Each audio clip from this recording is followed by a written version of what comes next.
Welcome to the Week in Review, the show that brings you up to date on the week that was. Here are the top stories. Supreme Court places new limits on intervening in foreign arbitration proceedings.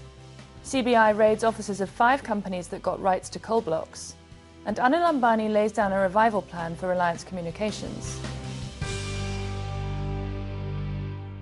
A new decision from the Supreme Court could provide some reassurance to foreign companies with a presence in India. In a landmark judgment on Thursday, the court overruled its earlier decisions on the matter.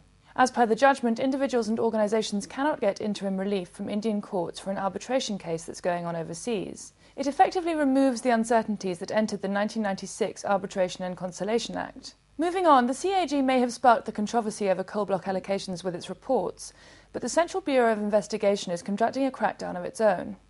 On Tuesday, it raided the offices of 5 companies across 11 cities. CBI also charged them with criminal conspiracy and cheating.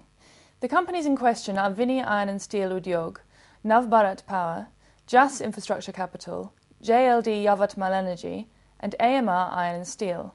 All 5 companies got coal blocks between 2006 and 2009, when Prime Minister Manmohan Singh headed the coal ministry. The raids came even as the opposition continued to attack the government over coal block allocations. In other news, a move by State Bank of India could trigger a broader reduction in interest rates. On Wednesday, the giant public sector bank slashed the rates for many deposits. For deposits under 15 lakhs, the rates are down by a full percentage point.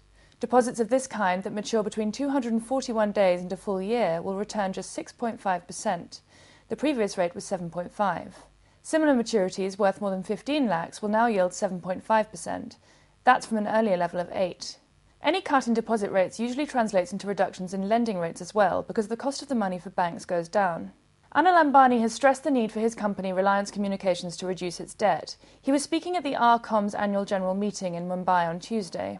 Ambani said he planned to cut debt levels to 3 times the operating profit by 2015. They are currently about 5 times the operating profit. Anil Ambani laid out a 4-part strategy to cut debt. The first part is raising productivity to increase cash flow. The second is monetizing assets. Part 3 of the strategy is selling a stake in RCom's towers business, Reliance Infratel. And the fourth is listing the company's undersea cables business.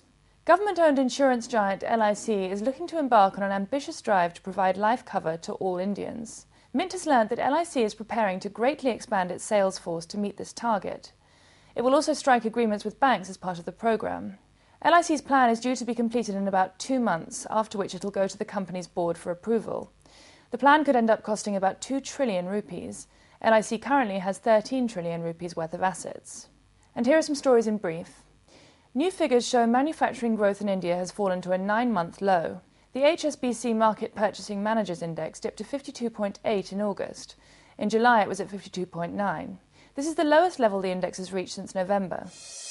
India's biggest car company intends to cut its dependence on imports drastically. We've learned that Maruti Suzuki wants to slash its import bill by 75% by 2015. The company is hoping this will protect it from currency fluctuations. Almost every part in Maruti cars comes from Indian vendors, but those vendors import about 1/3 of their content. Hero MotoCorp plans an ambitious overhaul of its range of 2-wheelers. Managing Director Pavan Munjal said that his company would replace all models developed by its old partner Honda.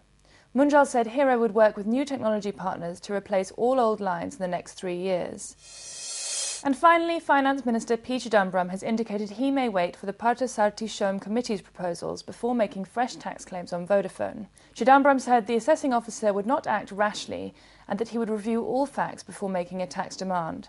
Earlier, the government had demanded more than $2 billion in taxes from Vodafone's acquisition of Hutchinson's Indian operations. And that's all we have for you. Thanks for watching.